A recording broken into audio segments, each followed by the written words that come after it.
If you use the chronograph this way, you are doing it wrong.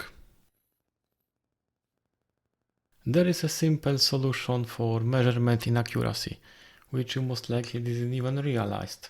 Keep watching to see how wrong your measurements are. One-handed measurements are just a bonus. So what actually can go wrong in such a simple process? You definitely need to keep your hands steady, otherwise ricochets are almost guaranteed. This not only destroys the measurements, but ultimately it also leaves traces on your chronograph. Based on just a few shots, this is almost obvious. Not every BB follows the same path through the chronograph, so even perfectly consistent shots will produce different results.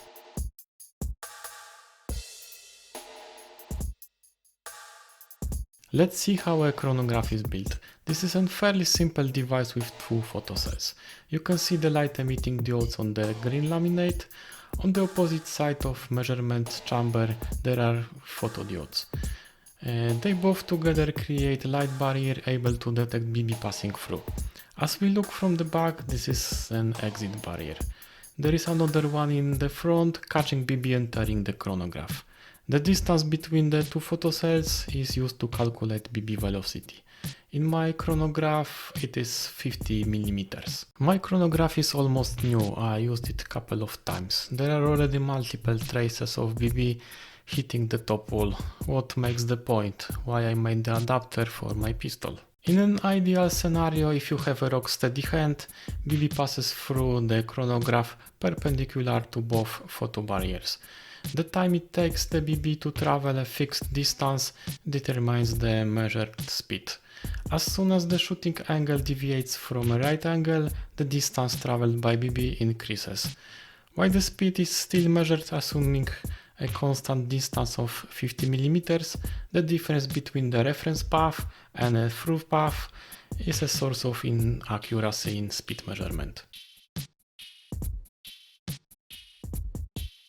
With assumption pistol produces consistent shots at 200 fps, depending on the shooting angle from 5 to 20 degrees, the BB travel path changes from 50 to 53.2 mm, producing path error up to 6.4%.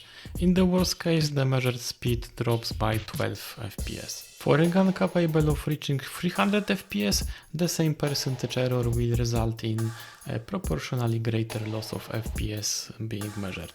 Another issue worth mentioning is the distance that BB travels in the vertical axis. At the angle of 10 degrees, it is 8.8 mm, while at 20 degrees it's already more than 18 mm. At this angle, you will hit the wall of the chronograph and ruin the measurement. 20 degrees seems to be an extreme case. However, 5 or 10 degrees may not even be noticed by the shooter.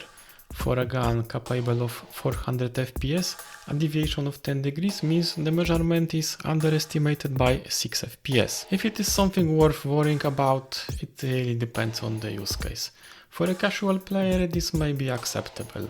On the other hand, if you are more interested in testing, you should definitely care, especially considering that a simple adapter can fix it.